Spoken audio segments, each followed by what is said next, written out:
guys, welcome back to my channel. This is Miss Shristix, and if you are new here, please take a moment to subscribe. And yeah, I hope you liked the previous video. It was a day in my life. I'm gonna film a work day in my life tomorrow, so this video is just gonna be a sit down video, and I'm gonna share my experience how I came to Canada. Honestly, I wasn't sure that where should I go.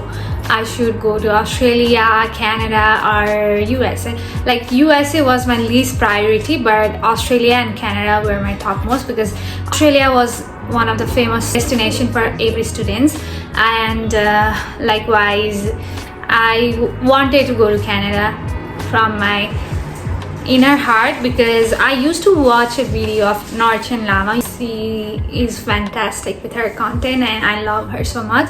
And yeah, she was the very reason for choosing Canada. And when I did IELTS, everybody used to ask, like, there is a trend like which country are you gonna go after IELTS and everything. Some used to say like USA, Canada, Australia for many, but I used to say that, like, you know, I'm going Canada with no second thoughts in my mind. And yeah, I just started working for IELTS. And in Nepal, like, it's the moderate climate, and in Canada it's like minus 25, 40 and all. So my parents were quite concerned and they asked me to apply for Australia, which I did but regretted. I applied to one of the courses related to aging support in Australia, and that wasn't quite. I didn't do my research. I didn't do anything for that. I just went, and the member from the consultancy just applied for my visa, and I was also under 18. Like, you know, under 18 are just harder to deal with. And finally I waited 115 days for the decision, but it wasn't in my favor, and I felt bad at that moment, but not now. I don't because I was always an overachiever. I was always someone who would just hustle and get something she always wanted, but at that time it wasn't in my favor. So yeah, I felt bad, but luckily I was working, and I was working as one of the head in the company, so everything, my energy was shifted to that, and I couldn't just think about that and overthink it for many reasons. And I've just attached the videos that are with me, if I get any, which I filmed during that time to post it when I reached Canada, but I didn't, and I don't know why I didn't do that. But yeah, I'll do it with this because it will be just a memory recap and it will be fun, I guess. Yeah.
was also preparing for my MBBS exam subsequently, and everything was like all puzzled up, and I didn't want to study in my home country because I wanted to explore the life of overseas as an international student, and I always wanted to do that since my grade 12. So once you make a mindset of going abroad, you are never satisfied with anything you do within the country, I guess. At least it was for me.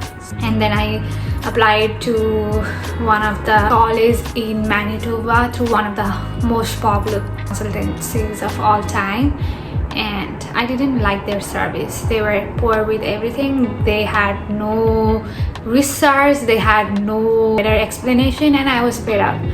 And yeah, I plan to switch my consultancy. I did a plenty amount of research. I did everything possible. I reached out to my seniors. I reached out to people who were already in Canada, asked the suggestion, did everything that was required, and hence my offer letter from Mohawk College was there.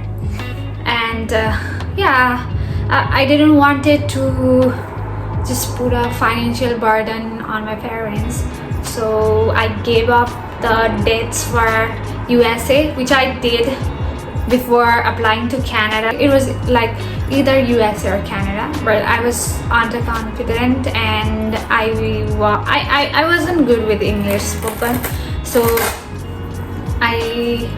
and it was fully dependent upon interview. So I thought I should be giving up the USA option, and I should be looking after the best option for me right now, and I chose Canada. So it was like February 9 was the best day for me. On February 9 it was my USA visa interview day, and for February 9 I did lose my Canadian visa as well. So yeah, thankful for everything that happened. I did everything possible. I did SOP and stuff. I did financial documents, everything on my own by my own research, and I didn't want it to involve my parents.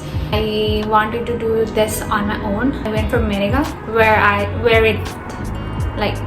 it got me into my nerves. I used to get some blurred sorts of thing from my nose. I consulted with my doctor, and he said that my bone, the nose bone, is like it's twisted, so it's common to have blood whenever it's dry or it's like extremely hard. Yeah, and I waited for like 3 months for the results to be cleared for my tuberculosis. I wasn't affected by tuberculosis, but you know, it was like 1 lakh was wasted for nothing. I didn't had anything on me, but I had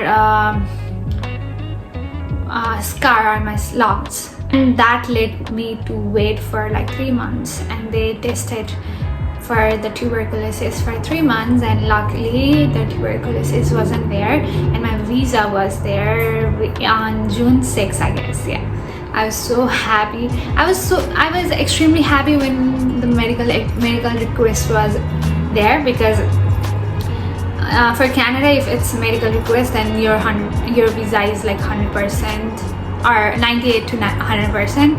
And I was so sure that I made it and I'm gonna get my visa, but was obstructed by my medical examination. But yeah, I was working and I need to invest my mind on my stuff in the office, so that wasn't getting onto it, and I wasn't giving up at all. I kept my faith, belief and everything, and prayed to God every single day, and came Canada finally. So many of you guys wanted to know that which course I'm studying. I'm studying biotechnology at Mohawk College, which you guys already knew by the previous video, I guess. If you haven't watched that, please go and watch it. And yeah, I'm studying biotechnology at Mohawk College, which is located at Hamilton, Canada. and I'm on my second semester right now. So yeah, that's pretty much it. So guys, that was it. If you liked it, please like, comment and subscribe to my channel, and let me know what sorts of video you want to watch. And yeah, if you are a new member here, please do subscribe, because I would love to meet you guys every week and just have some fun. And I will see you guys soon. Bye, take care.